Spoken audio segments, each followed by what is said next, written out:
Directors meeting for Center County for Thursday, May 13th. And seeing that we do have a quorum, we will look for any public comments from anybody for items that we do not have on our agenda. Is there any public comment at this time?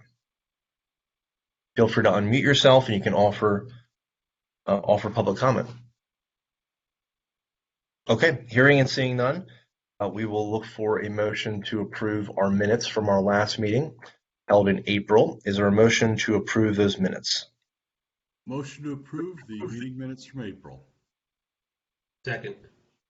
It's been moved by Commissioner Higgins, seconded by Controller Moser. Any final discussion on the minutes? Hearing and seeing none, all in favor of approving the minutes do so by saying aye. Aye. Aye. Aye. The motion has carried. Okay. We will then head into our yearly annual recognition of our correctional staff. We will turn it over to the warden and his team. Good morning, everybody. 2021 National Correctional Employees Week was last week. We recognized the correctional staff awards this year. We're going to start off with actually the 311 officer, Jim Myers. Since he's been here for over the night, evening shift and midnight shift, so he's a little over 16 hours. So we'd like to get him home, get him to bed so he can come back in on evening shift. So let me mute mine.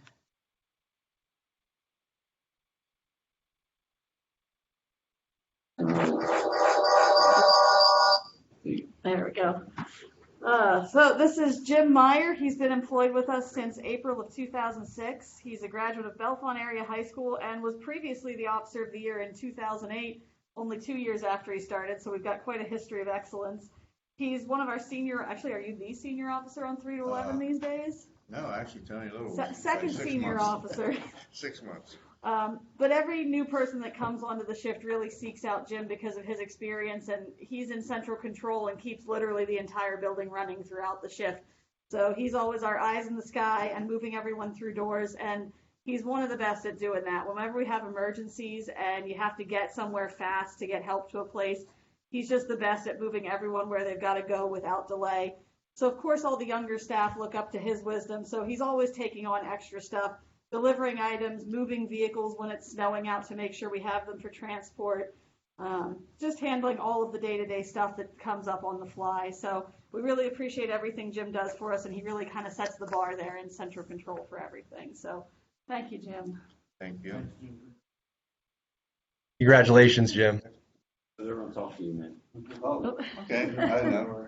No, just a quick congratulations, Jim. Congrats. Are you have your sound? I have a sound off, so I don't echo.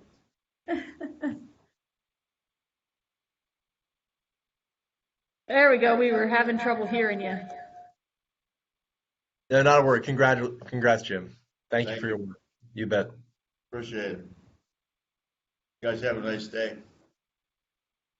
Thank you, Jim. Thank you. Thank you. Congrats. Who's coming in now? Yeah, Walt. Come on in. He's closest. Give your volume. I do. I'm going to squat down. If you want to share it. I can adjust it to you. There we go. This is Lieutenant Walt Gerald. He's been with the facility since May of 2005, so he's one of those that was hired right in anticipation of opening this building and been all the way through. He was a corrections officer for 11 years until being promoted to lieutenant in May of 2016. During that time, he was the 7 to 3 Officer of the Year in 2013, so another double recognition here for many good years. He's a graduate of the Bellefonte Area High School and a veteran of both the Army and the Army National Guard. In the past, Walt was a member of our Corrections Emergency Response Team, our CERT team that started in 2009, and he served as the CERT leader when he was an officer for a few years. He's been a staff trainer since 2010 and a firearms instructor since 2014, so really he's been involved in many aspects of getting people onboarded, getting them through all of those initial qualifications and keeping everything going through the years. Really, during the course of the pandemic, Walt really stepped up as pretty much our leading proponent of all of our safety measures. So the minute all of this started, he's been the one that is cleaning everything in the office every day, making sure everybody's going through the protocols, getting everybody on board with the proper PPE, social distancing, really reinforcing especially the social aspect on shift and making sure that everybody's doing what they need to do to keep things safe through the building. So that positive influence, I'm sure, had a huge effect on the staff because Walt's already got those great relationships built up and really made a model for what we needed to do here. So we really appreciate all his efforts in the past year at keeping everybody safe through the building. So thank you, Walt. You're welcome. Thanks, Walt. Congratulations. Thank you. Sir. Thank you all. All right. I'm going fishing. He's going fishing, so. Come on in, Henry. You want to sit there? We'll get you on frame. There's you in the corner. All right, next I have for you our 7 to 3 Officer of the Year, Henry Napoleon, who's been with the facility since February of 2002. He's a graduate of the State College Area High School and has a bachelor's degree in Communication Arts and Sciences from Penn State. I did get that right, didn't I? Yep. Communication Arts and Sciences. He's a proud veteran of the U.S. Marine Corps and definitely reminds us every year to wish the Marines a happy birthday on that anniversary. So we never forget. He actually has also been previously recognized as Officer of the Year in 2010. We have a theme today of people who have shown excellence over a continuing period. He's been involved in so many special teams and assignments throughout the year. The list is pretty long here. Staff trainer, hostage negotiator. He participated in that through regional teams and with the Department of Corrections teams. CERT member when it was started. Founding class of the Center County Crisis Intervention Team in 2011. Recognized as the CIT Officer of the Year in 2012. And they love him up at CIT. Henry's the best actor. They still keep asking him when he's coming back to do more acting for those role plays because it's so much fun to have him go through and be your person in crisis there. Henry's just one of the most upbeat people you're going to meet. He has an infectious laugh, and from the moment you come in the building, since Henry's a staff trainer, you usually get to know him right at the beginning. And he just keeps everybody's spirits up all the time, right from the start, keeps everything going. So in addition to all those many years of experience and knowledge and really keeping that through, it's really his great attitude that keeps us all going here. He's always going out of his way to go above and beyond and assist people throughout the building and make sure the returning citizens have everything they need. So thank you, Henry, for everything you do. Thank you. Henry, during such a difficult time, you've really performed excellently and keep making us all proud. Congratulations. Thank you, sir. Good morning, Henry. Great to see you again. Commissioner Higgins. Sir, good to see you. Okay. Congratulations. Thank you. Okay, have a good day, everybody. I didn't see her yet.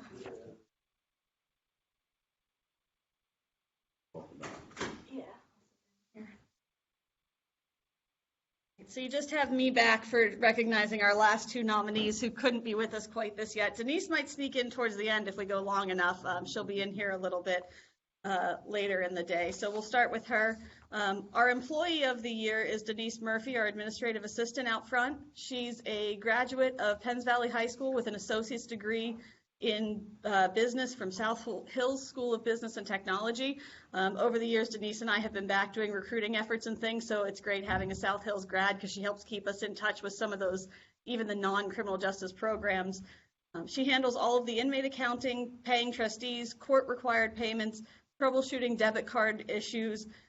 She coordinates all of the volunteer service provider requirements for the year and makes sure that folks are getting into scheduled trainings and the forms are moving through and we're keeping that whole process going.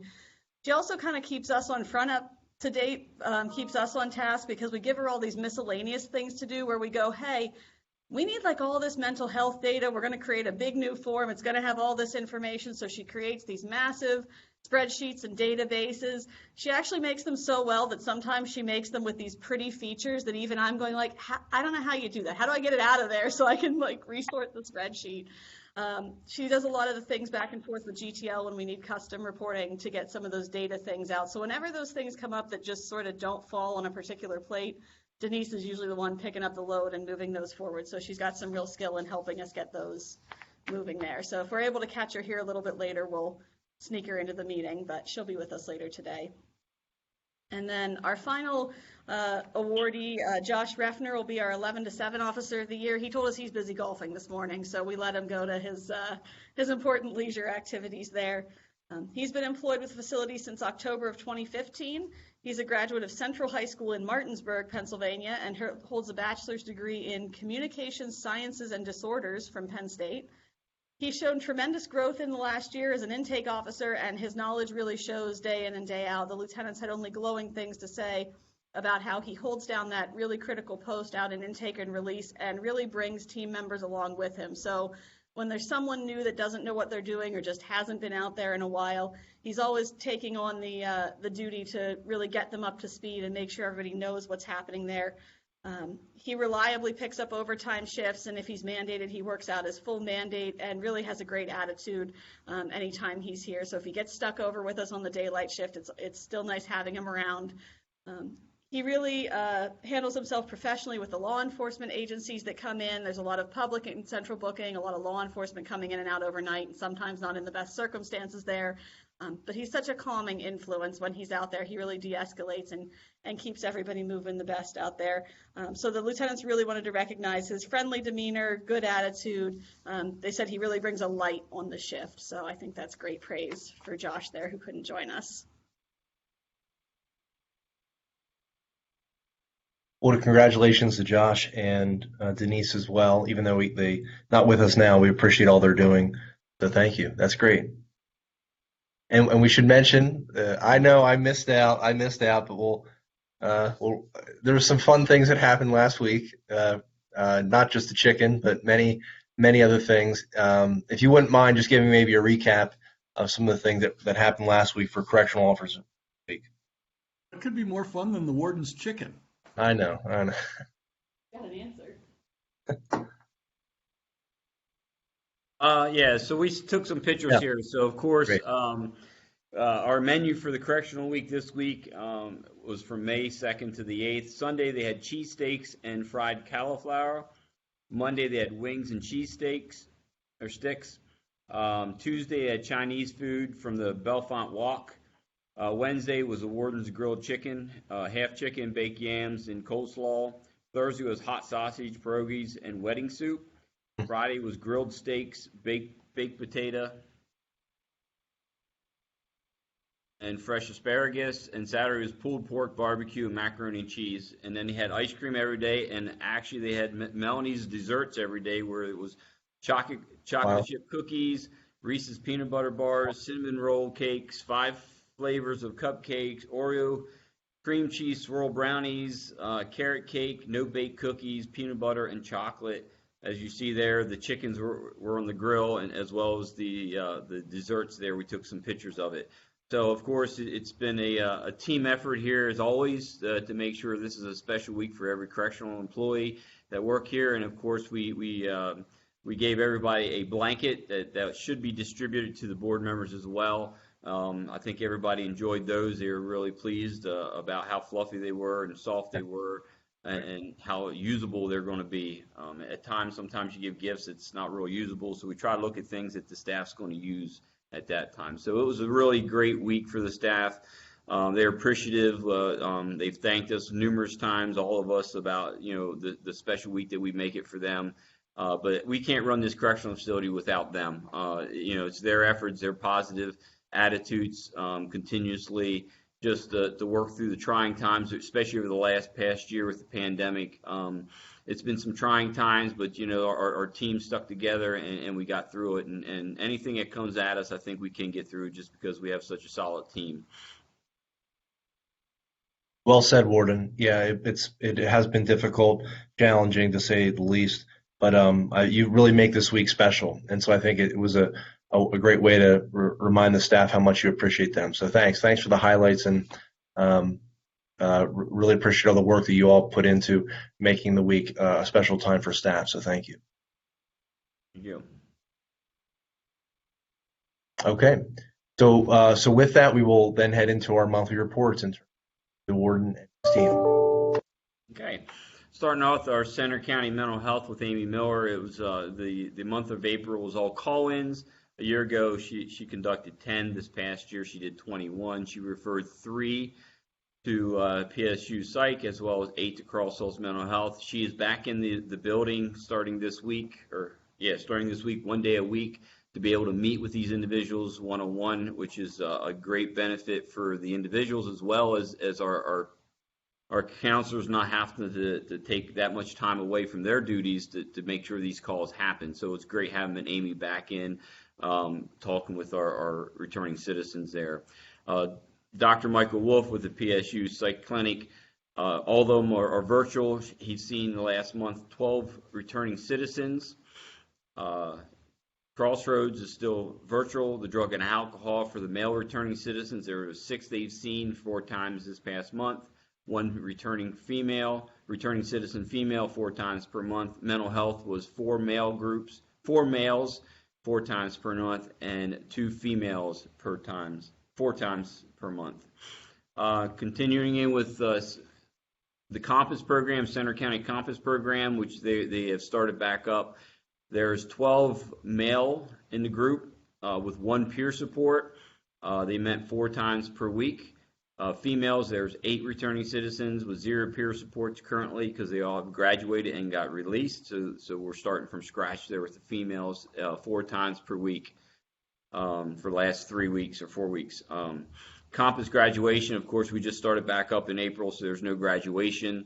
Work release, reentry and work release, reentry workers, centerpiece is 0. County maintenance is 0, and grounds we have 1. Work release we have 0 due to the suspension is currently right now. We have policy to go over today, so maybe we can open things back up. A year ago we had 5 on work release. The monthly report continues with our Center County population snapshot of April 30th, 2021. Our total count that day was 158. Out of 158, Center County population was 102, with 13 females, 89 males. Unsentenced were a total of 80, 9 females, 71 males. County sentence was 21, 3 females, 18 males, and we have 1 state sentence, 1 female. Tentative county population was a total of 56 out of 158, 22 females, 34 males. Unsentenced are 30, 13 females, 17 males. County sentence was 25, 9 females, and 16 males. As you look at the April 2021 daily population count, for Center County, the blue line, we started at 109. We ended up with 103. It's pretty straight across there. We didn't have too many ups and downs, but with our population contract, we started out 32, and at the end of the month, we ended at about 59 or 58 is what we ended up with on the 30th. So that's came increased due to the fact is other jails are getting capacity, so we're able to take them due to our lack of capacity.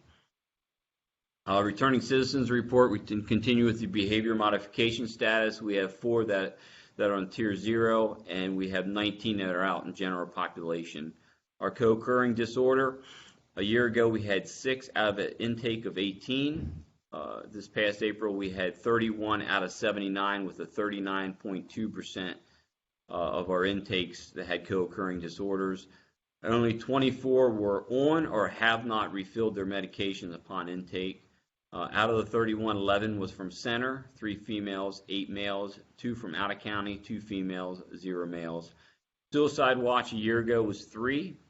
Past April was 17. Out of the 17, 13 was from center with 2 females, 11 males, 4 from out of county, 4 females, 1 male. Out of the 17, 6 was detoxing. Out of the 6, there was 4 from center, 4 males, 2 from out of county, 2 females. The detox total a year ago was 4, 2 from center and 2 from out of county. This past year has been 21, 7 females, 14 males. 17 was from center, 3 females and 14 males, 4 from out of county, 4 females, and 0 males.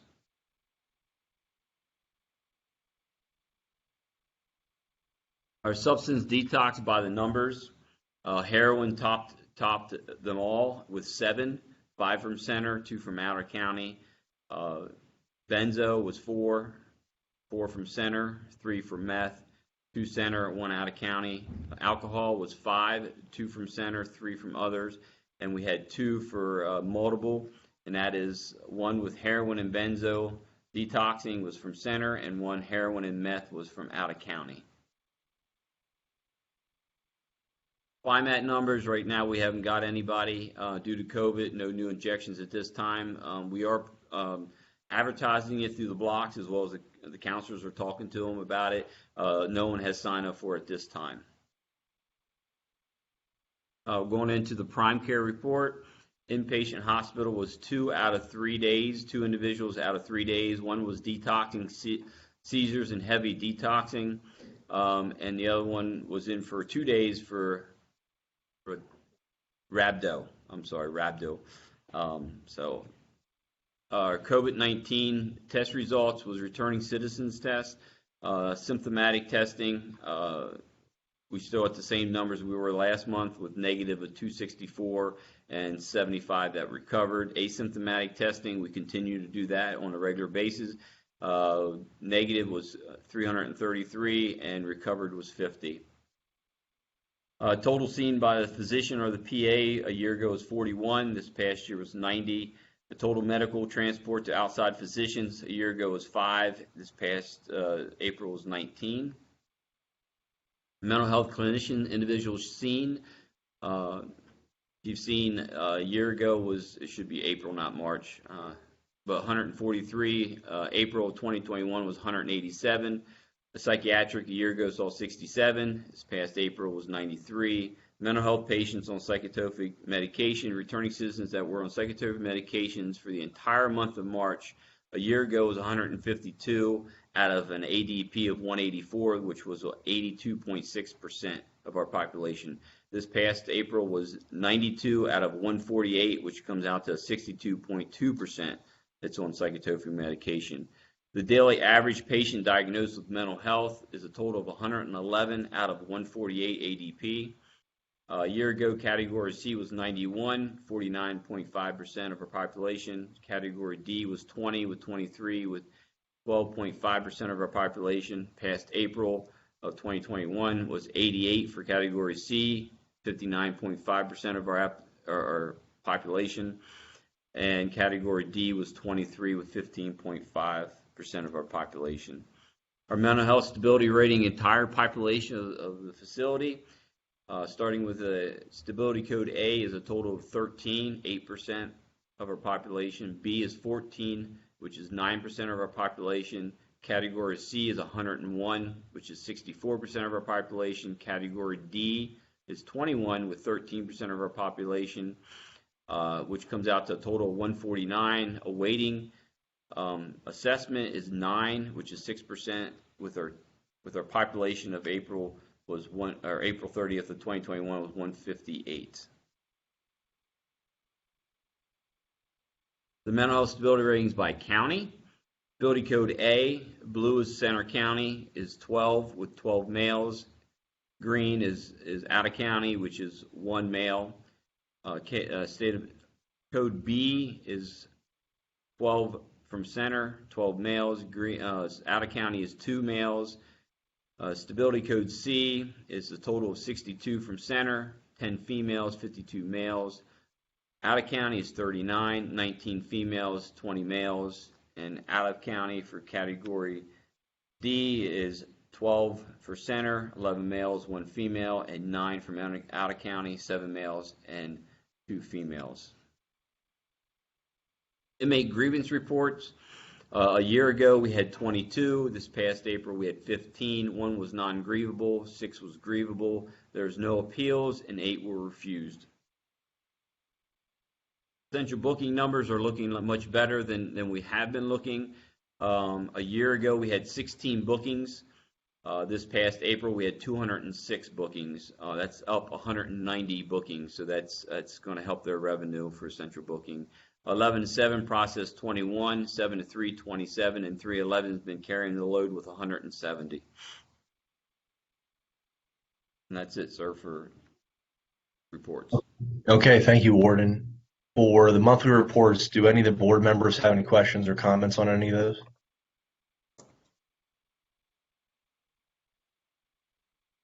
Okay, we're hearing no questions there. Any questions from any members of the public? Yes, Connie. I have a question about work release, which is one of the things that I try to follow carefully. Of the 80 unsentenced individuals, how many of them are sitting there not doing their jobs out in the public? Do you have any idea about that? You mean if they were employed while we were incarcerated, and if they, I have no idea on that. We would have to look at that. I don't know if we'd have to look at that. I'm not sure. I guess one of my follow-up questions might be for the judge.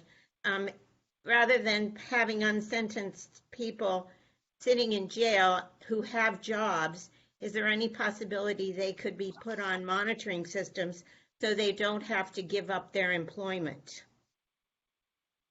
Yeah, let me just say this. Every situation is different. Of that category that we're talking about, I can't tell you why those people are in jail right now. Many of them might be waiting on parole or probation detainers, and there are different rules that apply and what you can do in terms of, a bail release program or something. I do want you to know that we look pretty carefully at the cases when they come before us, and certainly try to keep people in the community working when we can do that. It is a concern of mine. Yeah, Hey, I Connie. understand. Connie, Bernie Cantorna. Can Yeah. you hear me? Yes. I've been monitoring that, and I'm not happy about it either. I presume many were probation holds, and some are, and others are cash bail on some serious cases, which we don't have. Some aren't appropriate for bail, is what I would say to you honestly, given the nature of the crime. Let's keep probably okay. We don't have a structured supervised bail monitoring program that can assure safety, say, in cases of violence. And frankly, my instructions to my staff are these cases need to be tried, resolved. And part of the reason the number is this high is the pandemic has just cases that would have come to a critical point have not come. So I'm concerned about it too, and I've actually looked at the cases and the names, and I share that list with the Public Defender's Office, knowing that they can move for bail if they move for bail, and I notify them who's there. So I don't have an easy answer for you right now, although I share your concern. Thank you very much. Just to add a note to that, Connie, as well, is anybody that gets on work release must be sentenced to be approved Yeah. for work release eligibility. I know that. Yeah. Okay. Yeah. I'm talking about the unsentenced. That's a big number. And just to tag on to this, we had a discussion at a previous prison board meeting talking about the amount of unsentenced that were parole violations, I believe. Or I'm recalling this. I don't know how that resolved. I'm not sure if we were going to be bringing that back on a routine basis to check in on that, but obviously the number hasn't improved. So we may want to, to judge and to the district attorney, if there's anything, if you'd like to have a work group on this, or find if we need to put any other resources into this, we're happy to have the discussion. Obviously the pandemic has played a role, but if there's anything that we can do, we're happy to do it. So if we want to do a work group on this, happy to do it. Thank you. Let me just speak to that very briefly. We have been working behind the scenes on that. I know that probation and parole works very diligently on it. Part of this is pandemic related. There are a lot of different factors that go into the timing of hearings on those detainers, including new charges, and there just are a lot of factors that go into it. I don't mean to say that we don't need to be working on it. I want you to know that everybody is working on it. The ability to move ahead with hearings and things has, I think, helped that. So we're very appreciative of the correctional facility accommodating us by video and all of those things, but it's not something that's going unignored. It's not something that's going ignored. Okay, thank you, Judge. Thank you. Any other questions or comments from any members of the public at this time? Commissioner Pipe, I had a question. Can Yes, you hear me? Yes, we can. Yes. Hi, Janet. I noticed that the numbers of people on Suicide Watch increased quite significantly, and I'm just asking for some further explanation about that. Well, when they come in, there's an assessment completed, and if that assessment reaches a certain number, then that gives a red flag to our medical staff that's placed them on suicide until somebody from mental health that can speak with them. So it's a safety and concern issue. I mean, if we don't, then there could be it could be more devastating to that individual if we're not keeping them on watch. So to me, it's not a bad thing. It's a good thing for their safety. I mean, when you're looking at our population that's coming in our door, we have co-occurring disorder. There's a high percentage of our intakes. We had 79 intakes this past month, which is pretty high. And if you look at the co-occurring disorder and so forth and the detoxing numbers, you have to take your precautionaries for those individuals. Absolutely. I wasn't actually questioning whether that was an appropriate response to the situations that you were getting. And maybe Carrie Hall would be a better person to answer. I was just wondering whether the increase was because you had more intakes, or are we seeing significantly more opioid use, or is there something else going on? If I could speak for that a second, Janet, you have to remember that when you're looking at that, I think it was 5 versus 17. A year ago at this point is when we actually went into the full pandemic mode, so we had almost no commitments. Our commitments went down to 11 or 15 or something right. For the month. So having 5 suicide watches was anomalous, not having 17 suicide watches. We usually have anywhere from 10 to 20 in a month if we were to go back through the different prison board meetings. So 17 is a little more on par, and 5 was the anomaly. Great, thank you. That helps a lot. Okay. All right. We'll offer the opportunity one more time to ask any questions. Is there any other questions from members of the public for the monthly reports? Okay. All right. We're going to head into then old business and go through the data collection and COVID-19 operations. Yeah, we're still working on the data collection. Our biggest issue is with our what they're being charged with, if it's parole, if it's new charges, or if it's detainers and so forth. So we're still having that issue. We're hoping to get a higher up individual involved in that. Again, like I said, we're still working on that. There's nothing changed in our data. We're still fighting with the last couple pages here with all the charges. Pennsylvania does have a lot of charges, so it's very difficult to narrow them down into one category or another. So just moving on with our facility operations program, virtual meetings, we'll continue to doing the list that's here. Phone call meetings is continuing. In person, we added Center County Mental Health, and probation is coming in and helping out with their own assessments currently right now with home plans and getting paperwork signed, which is a big help as well. Through the 9 contacting room is public defenders and chaplains and interviews with the public defender's office. Videos, of course, continues. Leadership, we're actually looking in progress with the leadership program, working with Kathy Brown with that. We're actually working with Efron from the RJI with the Inside Out program. Apparently this is a Temple University started this program, and it's been going around. There's several universities and colleges that are pushing these programs within their correctional, with other correctional facilities. Juniana is working with, I think, Huntington or Houtzdale. Pittsburgh's working with, I think it's Fayette. So Penn State is looking to work with us with this. So I know a lot of them are working with state. Temple's actually working with the counties located in their where the university's at.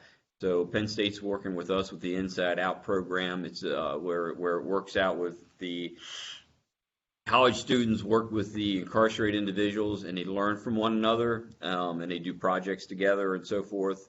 A better understanding of maybe their thinking of how they got there in jail and so forth. So it's going to be a really nice program. We're working out all the details currently. We're looking for a fall course to be done, but like I said, we're still working on all the details with Efron. Tenant County returning citizens, like we said, we've been getting a few in from Union, Schuylkill, Lycoming. We've been getting some. Clearfield, they haven't been sending any lately. Of course, Huntington's been sending everything our way. So we've been getting those numbers just because their jail's at capacity right now. Going into COVID-19 vaccines, we had our first vaccine clinic on the 29th of April. It was from Boalsburg Apothecare, Moderna. We had 56 returning citizens sign up for that. That's 1/3 of our population. That's basically the average national average in corrections for returning citizens to receive their injections. So we're running there with the average for our first go around. Our second injection or vaccine clinic, it'll be May 27th. Boalsburg Apothecary is taking care of that. They will receive the second dosage, and we have 14 currently signed up for their first shot for the Madeira. Prime Care is finally on the 30th of April was approved by Department of Health to make Johnson & Johnson and Janssen's COVID-19 vaccines available. We have 26 returning citizens signed up for that, so we are waiting on our first vaccines for the Johnson & Johnson. So if you look at those numbers, if everybody gets vaccinated, we're going to be almost 3/4 of our population in our facility vaccinated, returning citizens vaccinated, which is a plus. We put out an incentive for returning citizens to sign up for the shots. They received $25 if they signed up and received the shot. So I don't know if that had any play in it or not, but I think it's great having that many compared to what the national average is, that we're going to exceed national average there. And if Chris, if you could just touch briefly on how that incentive program was funded. Through the commissary funds. So it was funded through the commissary funds. It was funded right back into their account to be able to use for anything they wanted to use it for, commissary, or they could just keep it, or they could use it for phone calls or video visitations, or however they want to use it, they could use it. But that was theirs. I have a question, Commissioner Pipe, when you're finished. Sure. And what we'll do is we'll open it up to board members, prison board members, and then we will open it up to you and Janet as well. So first, any other comments or questions from prison board members relating to the old business?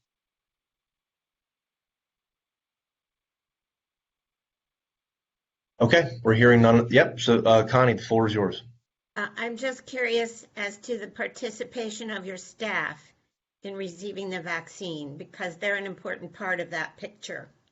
We have our numbers.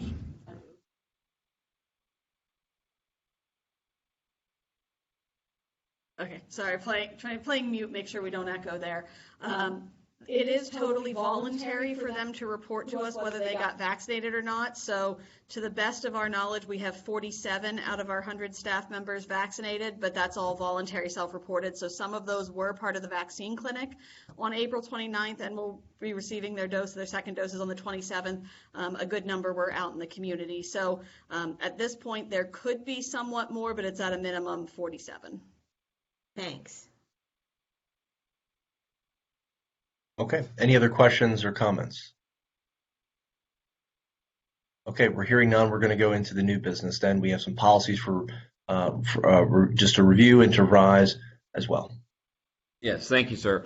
We're looking for approval for all reviewed 200 returning citizen services policy. We left one that I forgot. That's mine on 121. statistics information report, there was no changes in any of these policies. 204 laundry, 206 notifying of next of kin, 209 furloughs, 212 religion, 214 inmate orientation, 214, 215 volunteer service providers, 217 medical services, and 218 incarcerated parenting program. There's no changes to those. We have made some minor changes to the following ones here, which I'm going to go through them on the next page, which makes it a little bit easier. As you can tell, there's not a whole lot of changes here. With 201 victim notification, we changed from prisoner to returning citizens. 203 visitations, we changed prison to facility. And in section E8A, added 11:30 p.m. count. That's returning citizen count. 205 is library services. We removed prison society and updated to Compass participants handing out book rotation. Bless you. 2007 deaths. We referred, what we did was we did a reference on section A5B. If the death was due to suicide or suspected suicide, the staff commander will follow the policy of 126 post-traumatic catastrophic incident response and employee assistance program for returning citizens and staff. To 208 classification, we added the definition of treatment team, and in section 4.2D6 added treatment team.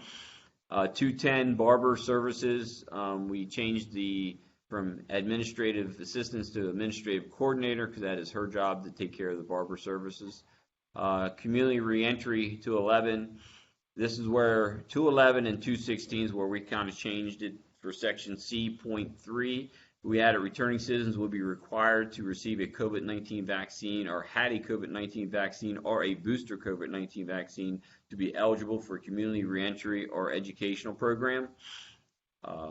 That'll be the same way as in 216 work release and community reentry. The same working, but it'll be to be eligible for work release, community reentry, and education programs. 213 treatment and services, we changed pride and choices to Compass with a description, and we added art therapy classes with a description. That's it there. So there are several counties that are with their work release, community reentry, and education programs are requiring individuals, if they go off campus, to receive a COVID-19 vaccine or had a vaccine or a booster shot when warrant that. So that is going to be the norm going across Pennsylvania with the county prisons or county jails with work release and community reentry and education programs. Okay, thank you, Warden. What we can do is we can look for a motion to approve the reviewed policies. Again, there's no changes, so we can take care of those. And then if there are any questions for the revised ones, we can look for a motion to approve those. So first, would there be a motion to approve all reviewed returning citizen services policies? So moved. Second. All right, it's been moved by Judge Oliver, seconded by Controller Moser. Any final discussion on that? Hearing none, all in favor say aye. Aye. Aye. Aye. Motion is carried. Yeah, and then going into the revised, any questions on any of these policies we wanted to discuss, learn more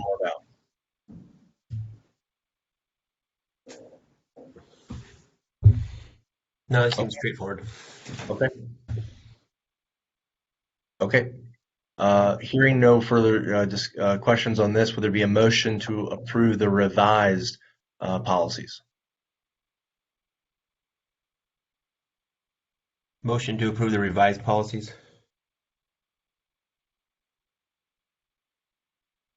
Second.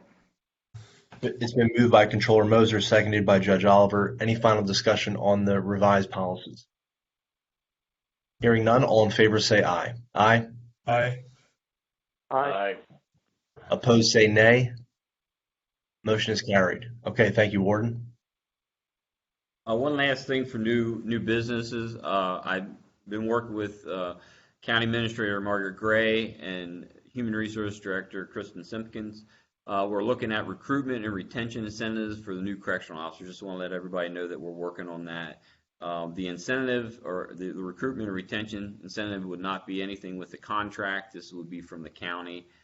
Just because we're down some staff right now, we like to try to make some incentives to hire new staff. So just want to let the board know about that. Thank you very much, Warden. Okay, we will at this point go into our monthly reports we'll start with our Criminal Justice Planning Director, Carrie Hall. As far as our, I will get that for next month's meeting from the coroner's office.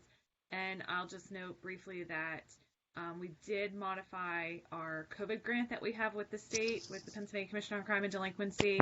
Originally, we were trying to get a trash compactor for the correctional facility, but after much investigation by the warden, it was not a cost-saving, long-term cost-saving measure as we originally thought. So we did get that modified through them, and that money can now be spent on a conveyor system for the property of the returning citizens to be kept safe and clean and well organized, and that way what they come in with, they will leave with. It'll all be handled. So that will be hopefully done soon. The warden's getting the purchase order around and the contract in place with the company to install that. So that's all I have, and if anyone has any questions. Thank you, Carrie. Any questions from anybody? Okay, hearing none, we will go and hear an update from the Prison Society if there's anything that you'd like to share, Janet or Connie. Thank you, Commissioner Pipe. I have no report right now. And Connie, I don't think you do either, right?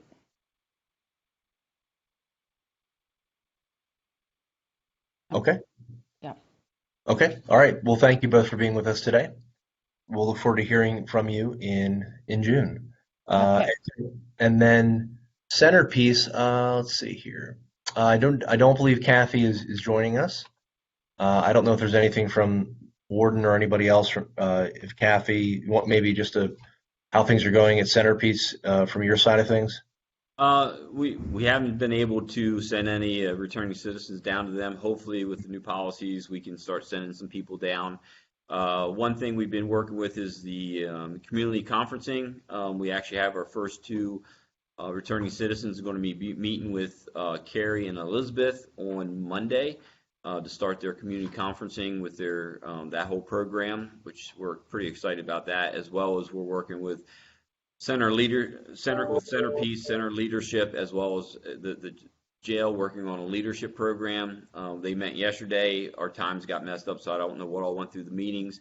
But she sent me everything on the agenda. We're going to be going through that again today. She's going to be calling me this afternoon to go through everything to see where we're at starting that. So we're working on a lot of different programs with Centerpiece, and it's pretty exciting. So. Okay, thank you, Chris. All right, announcements, adjournment. I don't know if we have any other announcements before we look to adjourn. We hope everybody has a enjoyable month. We have our next meeting scheduled for June 10th, virtual as well, 8 a.m., and we look forward to seeing everybody there. Any other business to come before the prison board before we look to adjourn? Okay, hearing none, we look for a motion to adjourn. One thing, sir, I forgot sure. to mention. We had an exec meeting. I think it was on the 23rd on litigation. Yes, thank you, Warden. Yes. Do we remember what time it was at offhand? 2 o'clock. What day was that again, Warden? Did you say? It was at 1 p.m. on the 23rd. Yeah, 1 p.m. on the 23rd, sir. Okay, great. Okay, great, super. 1 p.m. 23rd. We'll note that as an executive session for legal matters. Okay. All right, super. All right. Again, we'd look for a motion to adjourn at this time. Motion to adjourn.